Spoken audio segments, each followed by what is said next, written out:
మా పార్టీ అధ్యక్షులు పవన్ కళ్యాణ్ గారు 30 తారీఖు నుంచి 10 నియోజకవర్గాల్లో ఎన్నికల ప్రచారం ఖరారైంది.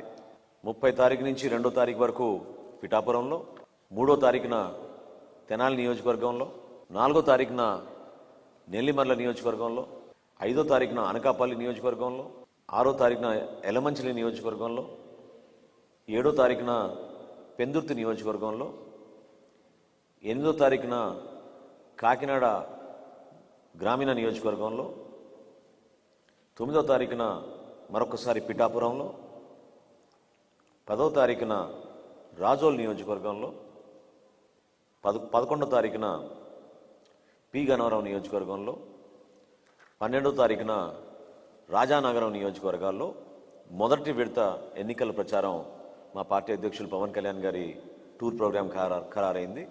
దీనికి స్థానికంగా ప్రతి జిల్లాలో ఉన్న నాయకులందరూ కూడా సమన్వయపరుచుకుంటూ మండల స్థాయి జనసేన పార్టీ నాయకులు, వీర మహిళలు, జన సైనికులు అందరూ కూడా ఈ కార్యక్రమాల్లో పాల్గొనే విధంగా, సక్సెస్ అయ్యే విధంగా క్షేత్రస్థాయిలో తెలుగుదేశం పార్టీ, భారతీయ జనతా పార్టీ నాయకులతో కూడా సమన్వయపరుచుకుంటూ ఈ సమాచారాన్ని అందరికీ అందించి మన పార్టీ అధ్యక్షులు పవన్ కళ్యాణ్ గారికి ఘన స్వాగతం పలకమని, అదేవిధంగా స్థానికంగా ఉన్న అభ్యర్థుల్ని గెలిపించే విధంగా కార్యాచరణ సిద్ధం చేసుకోమని జనసేన పార్టీ తరఫున మేము కోరుతున్నాం. మీరు నోట్ ఫైల్ చూస్తే దాంట్లో ఉంటుంది చాలా క్లియర్గా. అది ఏ శాఖనో మీ అందరికీ తెలుసు. ఆ శాఖ మార్చులు ఎందుకు ఆ విధంగా వ్యవహరించారో, ఎందుకు ఐఏఎస్ అధికారి పైన ఆ ఒత్తిడి తీసుకొచ్చారో ఈ షెడ్యూల్ మీకు మరొకసారి అందిస్తాం. అందులో పిఠాపురం నేను అన్నట్టు 9వ తారీఖు కూడా పిఠాపురం మరొకసారి ఉంది. సో 2 సార్లు పిఠాపురం ఉంది. మిగతా నియోజకవర్గాలు సిస్టమ్ అని ఫాలో అయ్యాను. ఏమండి, ప్రజాస్వామ్యంలో ప్రత్యేకంగా ఎన్నికల సందర్భంలో ప్రతి ఒక్కరు కూడా పార్టీల పరంగా పోటీ చేయాలనే ఆలోచనతో కొన్ని నిర్ణయాలు తీసుకుంటూ ఉంటారు.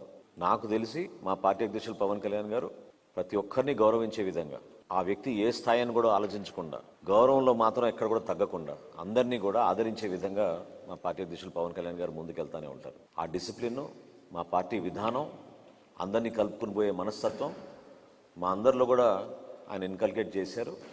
అది ఎప్పుడు కూడా మేము ప్రజల్లోకి తీసుకెళ్తూనే ఉంటాం. కొంతమందికి వ్యక్తిగతంగా వాళ్ళకున్న ఎజెండాలు ముందు పెట్టుకుని కొన్ని ఆరోపణలు చేస్తూ ఉంటే అది కొంచెం బాధ కలిగిస్తుంది. కానీ ఆయన మాత్రం నిండు మనసుతోటి మీరు చెప్పిన పెద్ద మనుషులకి ఉన్నతమైన పదవులు రావాలని, వాళ్ళకి మంచి భవిష్యత్తు ఉండాలని ఖచ్చితంగా కోరిన వ్యక్తి పవన్ కళ్యాణ్ గారు. అలా ఏ పార్టీ కూడా చేయలేదండి. నేను అన్నట్టు ప్రజాస్వామ్యంలో 175 నియోజకవర్గాలు అట్లా చేయగలుగుతామా చెప్పండి?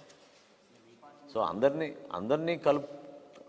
కలుపుకొని పోయే మా ప్రస్థానంలో అనేక సందర్భాల్లో కొన్ని నిర్ణయాలు ఉంటాయి. స్థానికంగా బలాలు చూసి, సామాజిక కోణం చూస్తాం, మా పార్టీ క్యాడర్ ఏ విధంగా యాక్సెప్ట్ చేస్తుందో చూస్తాం, సర్వేలు చేయించుకుంటాం. ఇవన్నీ చేసినాకనే నిర్ణయాలు తీసుకుని ప్రజల్లోకి వెళ్లే ముందు ఆ నిర్ణయాలు ప్రకటించి, అభ్యర్థుల్ని ప్రకటించి అప్పుడు వెళ్తూ ఉంటాం. పొత్తులో భాగంగా డెఫినెట్గా కొన్ని ఇబ్బందులు సహజంగానే వచ్చినాయి. మేము అనుకున్న స్థానాలు మేము పోటీ చేస్తుంటే బహుశా వాళ్ళకి ఆ ఇబ్బంది ఉండేది కాదేమో.